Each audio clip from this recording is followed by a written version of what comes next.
Hello and welcome to this week's Rotherham Advertisers SportsChat Podcast. Joining me around the table this week is Miller's correspondent David Beddoes. Good day. And news editor Michael Upton. Very happy Monday. Gentlemen, it seems like a long time since the last Rotherham United game due to the international break, but it was worth the wait, wasn't it, Dave? A thrilling 2-1 victory at home over Leeds United on Saturday, and when Matt Derbyshire received a red for Rotherham with around half an hour left, it sent for all the world that Rotherham weren't going to win that game. It did. I think at that time, Rotherham had gladly walked off at that moment, wouldn't they, and took a point. And you know, what a bonus when the late penalty, rush of blood to there by the keeper.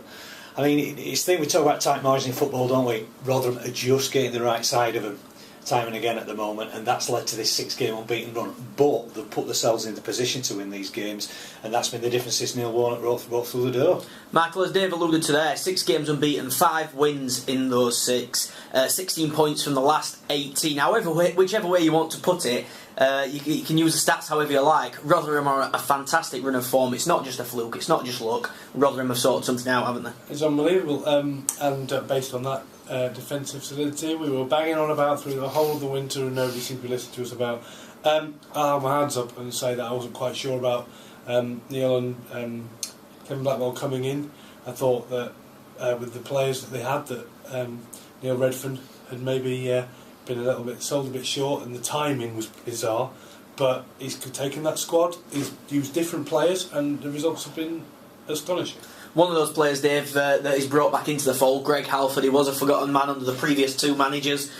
He's come back in under Neil Warnock and Kevin Blackwell and been one of the standout players, culminating that penalty in the last few minutes that sealed the 3 points for Rotherham against Leeds. Absolutely. I mean, a penny for Steve Ennis' thoughts when Halford stuck that penalty in. I mean, Greg Halford, awful start to the season, lost his place in the team, lost the captaincy, disappeared off the scene, 1 or 2, bitter texts going around.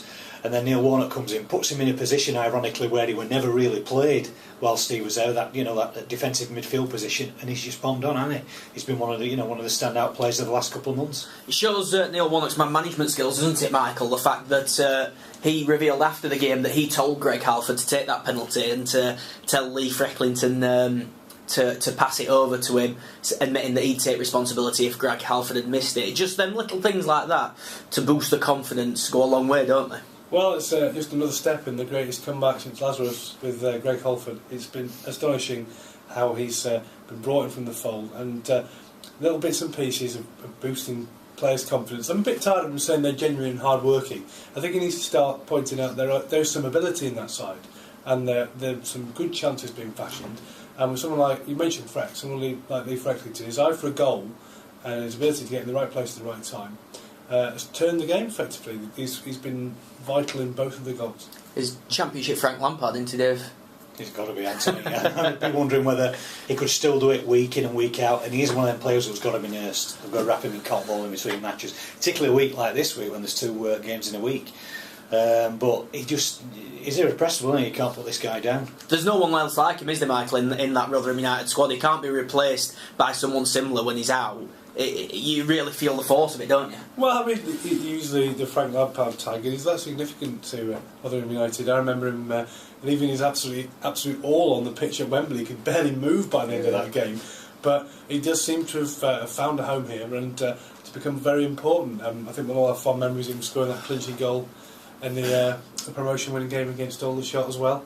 And I think to have come back in, we've been saying all season how important he is, and I think it's vindication for us as podcasters as well that when he's come back in, I think he's been as important as anyone. Yeah, it's not revival. It's not a coincidence, is it, Dave, that the revival has dovetailed with Frecklington coming back into the team, but then you couple that with the emergence of Greg Halford, Lloyd Doyley's come in and done really well, along with Stephen Kelly coming back from injury, and Leon Best, and the jigsaw pieces are just falling into place, aren't they? Yeah, and I think you talk about jigsaw pieces. I think the jigsaw has been the right shape. They've played off and out the way and holding midfielder. It's been very much a solid and defence-based system. But Neil Warnock, I think it's clear he must have got them on that training ground and drilled them and drilled them and drilled them, and they look so much more compact. And Michael, a word has to go to Kevin Blackwell as well, who does spend a lot of time on the training ground with the team and does go through the drills. He's really coached them well, hasn't he? Yeah, I think the reassuring thing, given that, as I was saying before we started, that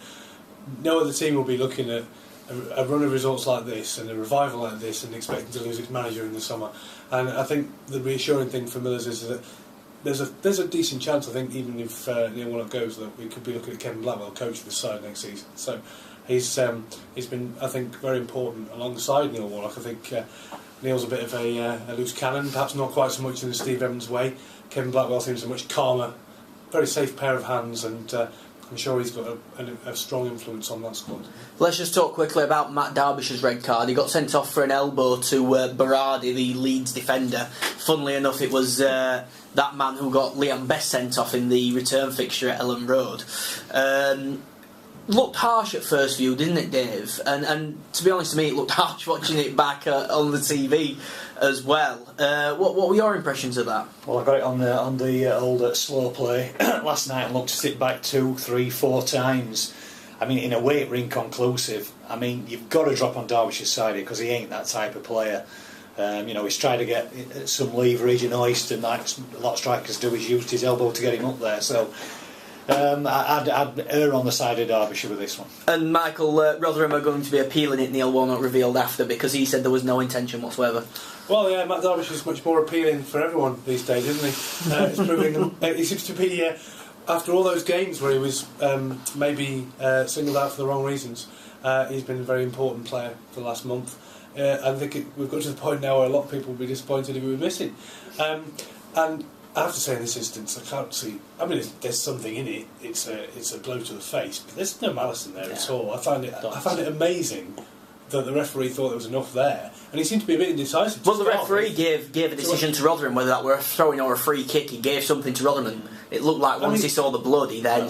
The commentary on the telly, they said once he'd seen the state of his injuries, he said, "Well, it was going off." That seems a bit bizarre way to be making your decision there. It's not a red card for me in any way. That I mean, in the 80s, he'd have 20 or 30 of those a game. People wandering around with broken noses all over the place, and nobody got booked.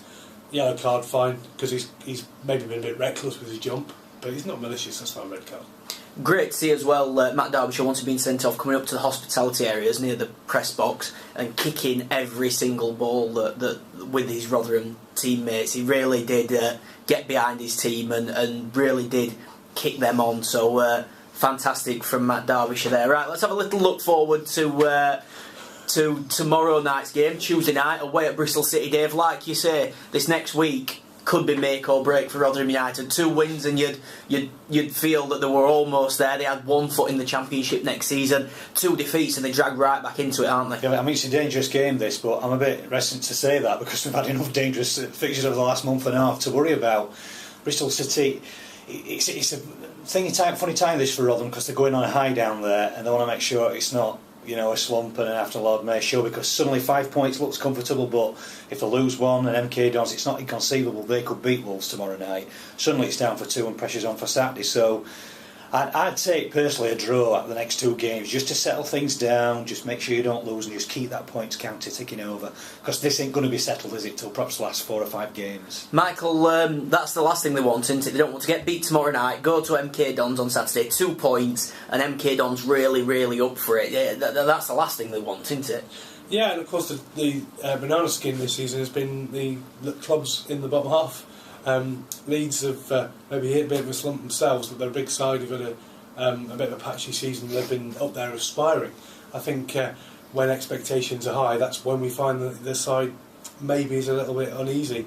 But I think you've got to think that we're talking about players in form here. Confidence will be high, but I don't think they'll be cocky.